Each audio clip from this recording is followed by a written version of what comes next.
আমেরিকাতে বাচ্চা জন্মগ্রহণ করার পরে হসপিটাল থেকে বাসায় নিয়ে এসে যে সেফটিটা সবচেয়ে বেশি গুরুত্বপূর্ণ মনে করে আমেরিকার মানুষজন, সেই কাজটা আজকে আমরা কমপ্লিট করতেছি। হ্যালো, আসসালামু আলাইকুম, কেমন আছেন সবাই? আশা করি ভালোই আছেন। এক এক দেশের আসলে ভাই বোনেরা এক এক রকম নিয়ম। এখানে যখন বাচ্চা হয়, বাচ্চাকে হসপিটাল থেকে যখন নিয়ে আসতে যায়, তখন কিছু জিনিস প্রশ্ন করে এবং কিছু জিনিস শিখায় দেয়। সেই ধরনেরই কাজগুলো আজকে আমরা কমপ্লিট করে ফেলতেছি, কারণ আর হাতে সময় নেই। চলেন কোন কাজটা আমরা করতেছি সেটা দেখাই, আর হসপিটাল থেকে আমাদের কোন কাজটা করতে বলছে সেটাও দেখাই। যাতে কিছু কিছু জিনিস অনেক বেশি গুরুত্ব দিয়ে দেখে, তার ভিতরে সবচেয়ে বেশি কিন্তু বাচ্চাদের বাচ্চা বিষয়ে তারা প্রচুর পরিমাণ সচেতন। যাতে যদি কারো বাচ্চা হয়, সেক্ষেত্রে মাকে যেমন অনেক বেশি কেয়ার করে, তেমনি বাচ্চাকেও কিন্তু অনেক বেশি কেয়ার করে। সেই বাচ্চা কার বাচ্চা বা সেই মায়ের কেমন বড়লোক কি গরিব, এইগুলা কিন্তু তারা কখনোই দেখে না। সবার কাছে এক সমান চোখে তারা দেখে। তো বাচ্চা যখন জন্ম নেবে তার কিছুদিন আগে হসপিটাল থেকে ডক্টর এবং নার্সরা সবসময় প্রশ্ন করে, তোমার বাচ্চাকে তোমরা কিভাবে রাখতে চাচ্ছ? তোমরা বাচ্চাকে কি তোমাদের কাছে রাখবা নাকি তোমাদের কাছ থেকে দূরে রাখবা? এক কথা হচ্ছে, আমেরিকার মারা কখনোই তাদের বাচ্চাকে নিজের কাছে রাখতে চায় না, একটু দূরে রাখতে চায়। আপনারা আবার এই বিষয়টাকে খারাপ আকারে নেন না, এটা কিন্তু খুবই ভালো বাচ্চার সেফটির জন্য। তার জন্য তারা সবসময় কি করে, ক্রিবে রাখার চেষ্টা করে কিংবা বেসিনেটে রাখার চেষ্টা করে।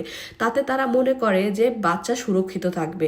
বিদেশের বাবা মারা এবং ডক্টররা মনে করে ঘুমের মধ্যে যাতে কোনো রকমের বাচ্চার সমস্যা না হয়, সেই ক্ষেত্রে তারা যদি বেসিনেটে বা এই রকম ক্রিবে থাকে তাহলে বাচ্চা সুরক্ষিত থাকবে।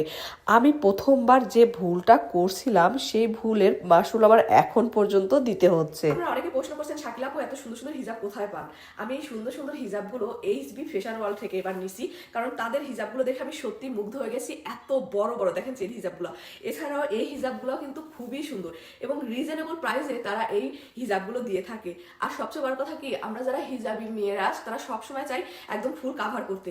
সো এটা হলো কাভার ফুলটা হয়, কারণ 90 ইঞ্চির উপরে এই হিজাবগুলো দেখেন, ফুল 90 ইঞ্চি।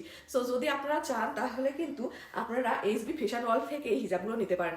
আমি আর অন্য কোনো পেজ থেকে নিব না, এখন থেকে এইচবি ফ্যাশন ওয়ার্ল্ড থেকে আমি হিজাবগুলো নিব। প্রতিটা হিজাব আমার এত পছন্দ হয়েছে, এত পছন্দ হয়েছে তা বলার মতো না। উপরে পেজটা মেনশন করে দিব, চাইলে কিন্তু আপনারা নিতে পারেন।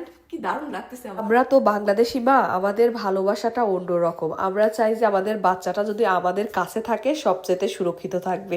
কিন্তু আসলে আমেরিকার মানুষজন বা বিদেশের মানুষজন এই চিন্তাটা করে যে আমার বাচ্চা আমার কাছে না, ক্রিবে থাকলে সবচেয়ে বেশি সুরক্ষিত থাকবে।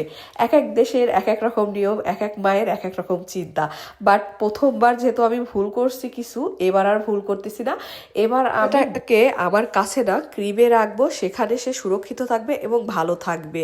আমি জানি না আজকের ভিডিওটা আপনাদের কেমন লাগবে, হয়তোবা অনেকে অনেক রকম চিন্তা ভাবনা করতে পারেন, কিন্তু বিশ্বাস করেন এই জিনিসটা কতটা যে সেফটি সেটা আপনারা চিন্তা করতে পারবেন না।